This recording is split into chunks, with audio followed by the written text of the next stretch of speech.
Hello there everybody and welcome back to Magna Carta 2. In this video we will be attempting the Trial of Sagacity, our third and final trial before we're able to take a little break. After this we should be able to get to a pillar, which is definitely good news. For this trial we will need each wizard at least once. In the main room I'm going to start with Zephie and we're going to hit the wind switch with her. I can't back down.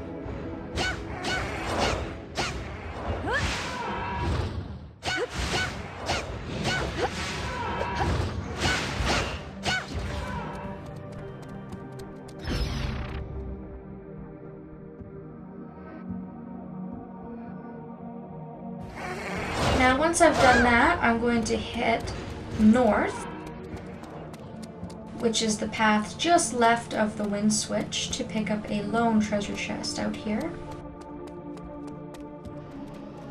which contains a Rain Master's bow. That's a pretty important chest to pick up if you are hoping to get all of the weapons for each of your characters. That will be Celestine's final bow.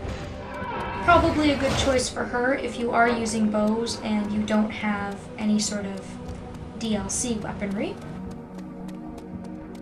And after that, I'm going to take the other path that switch opened, and this is going to take us directly south.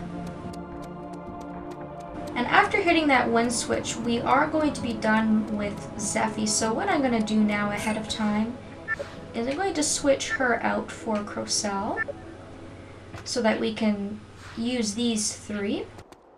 First things first though, before I get too far ahead of myself, is I'm going to bring out Rue and use her first, as we need to hit the lightning switch.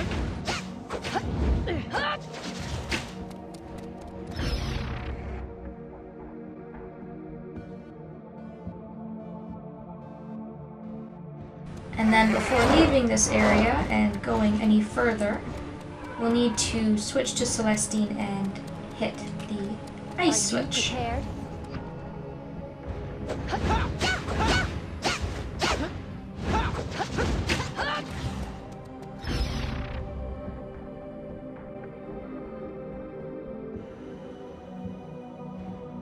Alright, now that that is all said and done, that opens up a whole bunch of treasure areas, and we can start to also open the exit to this place. So first things first, I'm going to take the path that leads to the east.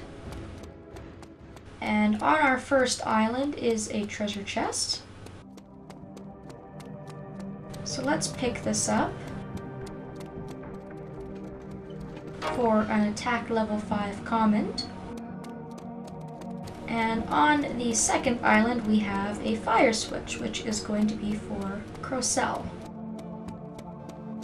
I'm going to ignore that for the time being, however, and I'm going to beeline directly north, and I'm going to pick up some treasures. Now I can pick up this central one later, so you can skip this one right now if you'd like. It has a defense level 5 Kamond in it. However, we are going to be getting a chest way out into the distance over here, and this one is missable. We will need to manipulate the ice switch again in order to get out of here, and once we do that, this path to get to this chest will disappear, so I want to go ahead and grab this one now. This has a con moderation Kamond in it. And this chest here that I walked by is also able to be gotten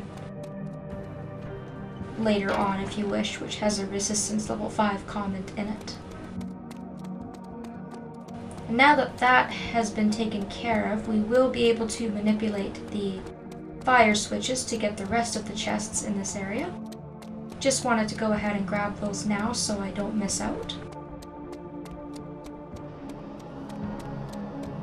Because as soon as we hit this fire switch, that central path that we just took is going to disappear. I'm gonna freeze you. So let's make that happen. I'm gonna get closer to the switch if I can.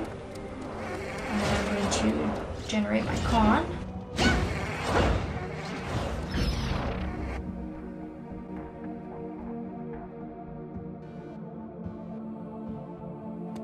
And now with these two new paths that we have created, I'm going to veer off to the lefternmost path, which is going to go up to this northern branch here.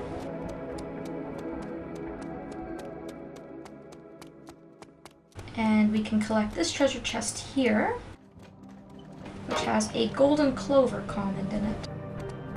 A lot of really high-level commons in this area. If you missed out on any of the commons or didn't really get a chance to fix your common board before you left, you'll be able to get a lot of commons in this area that will allow you to fix them up a little bit better. And then what I did was I came to the southern path, the other path that opened up with that fire switch. And now I'm going to generate some con and hit this other switch.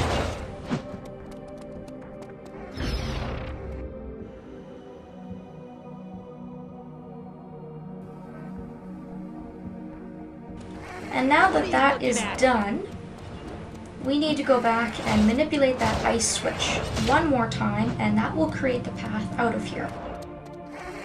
We have now collected all of the chests that we're able to collect, so now all that's left to do is to get out of here.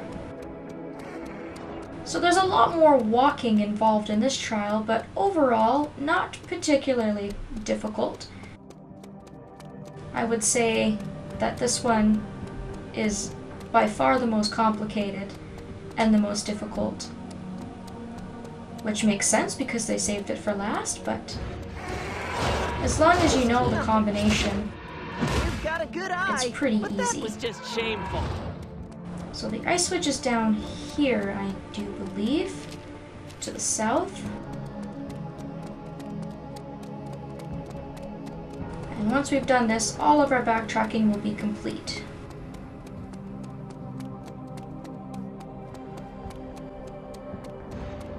So let's switch to Celestine. And hit one more final switch.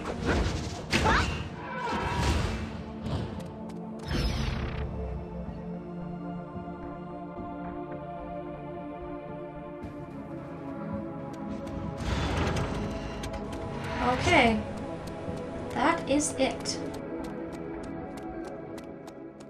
In my original run-through, I had manipulated the ice and fire switches in a way that I actually had to do a couple of more steps, and it was a little bit longer and more complicated, but fortunately this time around I sort of figured out a way to make it so that this trial doesn't take as long.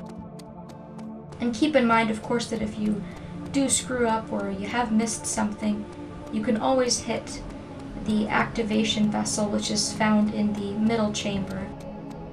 It should be right across from the wind vessel, and that will allow you to start over again.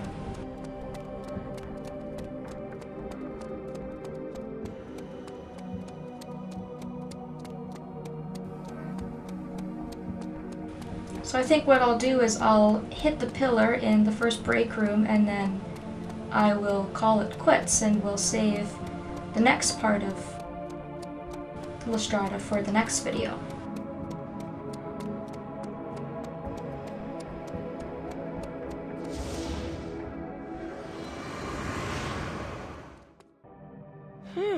We got through somehow. I swear, what kind of loon built this place? Don't let your guard down, Crocell. Alright, so at this point, now that you've cleared all 3 trials, what you can do is walk back through the trials and go back to the surface. If at this point you've gotten a lot of Sid and you want to perhaps go back to the surface and spend it on anything like items or commons or equipment. Because now that you've cleared the trials, everything will stay the same and you'll be able to walk through all of the rooms without having to actually redo the trials, which is sort of nice. It is quite a bit of backtracking, but it's totally up to you. If not, what you can do is save at this pillar, take a short break, and then prepare for what awaits us in the next room. Thank you all so very much for watching, and I hope that I will see you next time.